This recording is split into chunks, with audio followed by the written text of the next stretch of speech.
Aaron Rodgers is the draw today. Last week I said, hey, don't be surprised if Aaron Rodgers says he wants out when they lose this upcoming game to the Bucs. If they lose the upcoming game to the Bucs.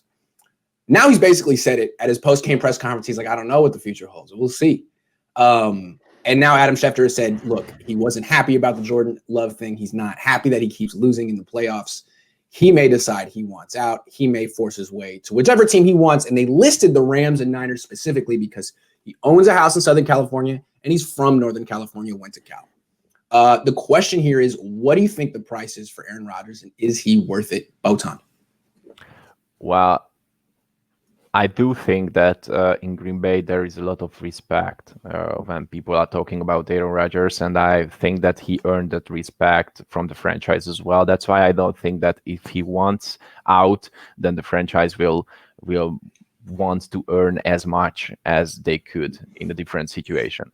That's why I do think so that maybe a first rounder or 2 first rounders are a great price for Aaron Rodgers right now.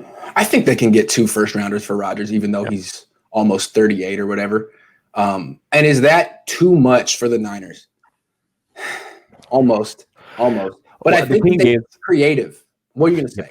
The thing is that if I am talking about Aaron Rodgers, I must say that he must be frustrated because he lost the conference championship 2 times in a row. But if he wants to be a Super Bowl contender again, I don't think that right now the 49ers is the best choice for him. So that's why I don't see a possibility where we can get Aaron Rodgers. I don't think you'd rather go to the Rams? Yeah, I think that he would prefer that. Even though I know that he was a big fan of the 49ers as a child. Fair enough. The Niners could pitch to him and be like, hey, we beat the Rams twice this year with Nick Mullins and Jimmy Garoppolo. You come to our team. I mean, we got George Kittle. We got Brandon Ayuk. We got Deebo Samuel. Over there, you got Cooper Kupp. And we don't have an offensive line. Oh, that's really true. So let's stick with this because that's a good point. And that's when we're going to go through all the quarterbacks. And every time we talk about a quarterback, what I'm going to say to you is, well, what about the offensive line? How are the Niners going to address this offensive line? Because it looks to me like with Rodgers, he's great until he gets hit. And once it's clear in a game that his offensive line can't protect him, he kind of looks a little freaked. And I thought he looked a little freaked against Tampa. He's more like a diva. He's more like a diva when he's got hit. And I think that he has got that arrogant attitude, which makes him, for me, not so sympathetic guy at all. Absolutely. And I do think that the other 49ers fans feels like that, although I must admit that he is one of the greatest options on the market right now. Real quick, a slight digression. We'll come back to Rodgers, but I think it's clear that game and their careers have shown why Tom Brady's a better quarterback than Aaron Rodgers. Rodgers is a better athlete. He's more mobile. He has probably a better arm. But Brady's the better quarterback. Brady, and why? To me, it's because he's more than a quarterback. He's the coach of the team. He was the coach of the Patriots. He's the coach of the Buccaneers. And he's just has this level of competitiveness that is like, Pele, Michael Jordan, the best of the best ever. He wills his team, the whole team. And to me, when I watch Rodgers, he's supremely gifted, but I watch him on the field and like he's out there for himself. Yep. If the Packers lose this game and his numbers are cool, he'll be like, well, you guys let me down. And Brady has this whole thing where he's like, I'm going to will this team to the win. And it's hard to like define it or put your finger on it, but I think that's basically the difference between the two. Yeah, and the other thing is that as if I know it well, Aaron Rodgers always played with at least decent, but more likely elite.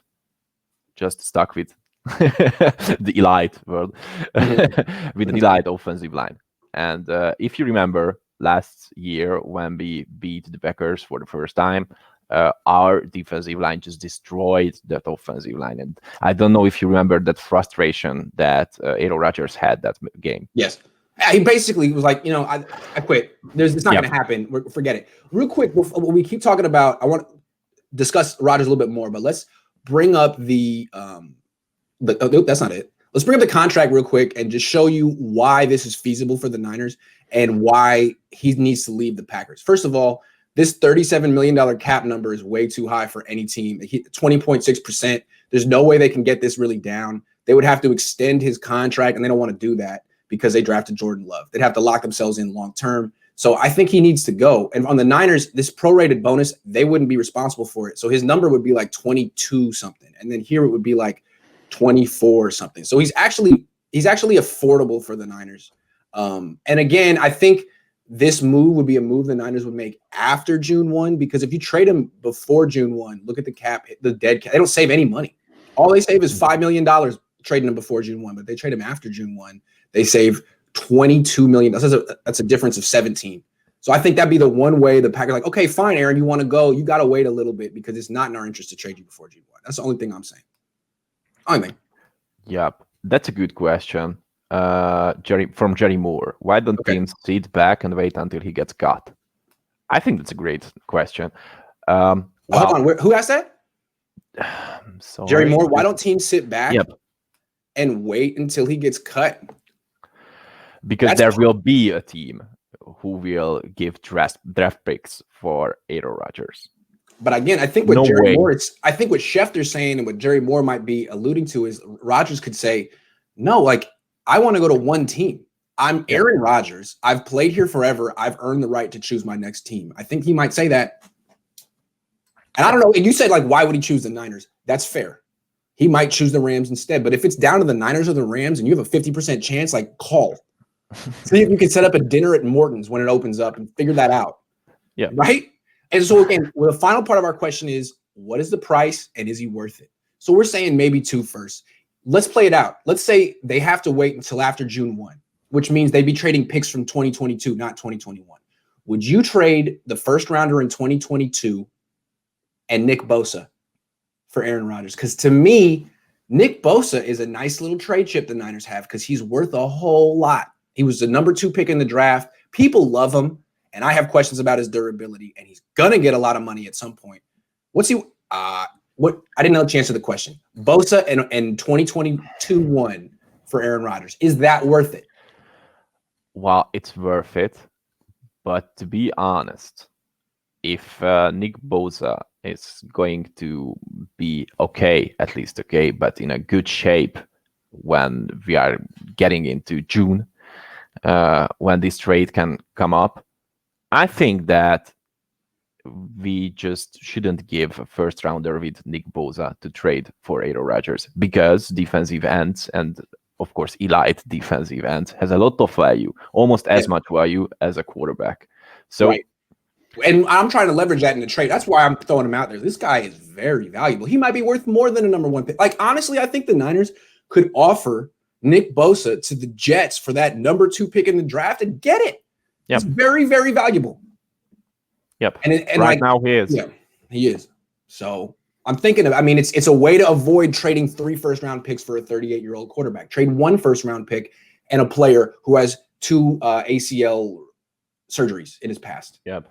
It's an option. I don't think Niner fans are that excited about it. I think Niner fans love Nick Bosa. But would you rather have Nick Bosa or Aaron Rodgers? I really think Aaron Rodgers on this team could actually lead to the Super Bowl victory he's been looking for 25 years.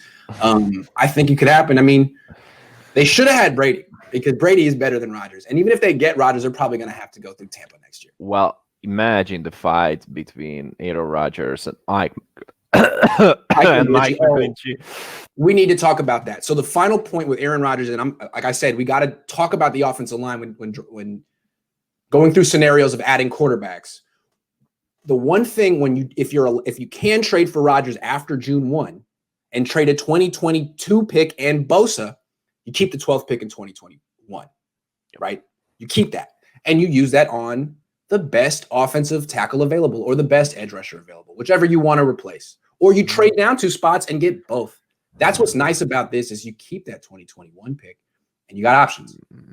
Yeah, you get options, but on the other hand, I don't mind that we can just resign Trent Williams. And if we just can't resign Trent Williams, there will be 2 tackle positions, which is problematic. We all know that right now the 49ers front office and also the coaches thinks that Mike McGlinchey is the answer. He's a long-time solution for this team at the right tackle position. So I just can't see it happen. I'm sorry. Final point, real quick, and you're probably right, but final point that to consider is if the Niners were to get Rodgers somehow, they would give him the extension.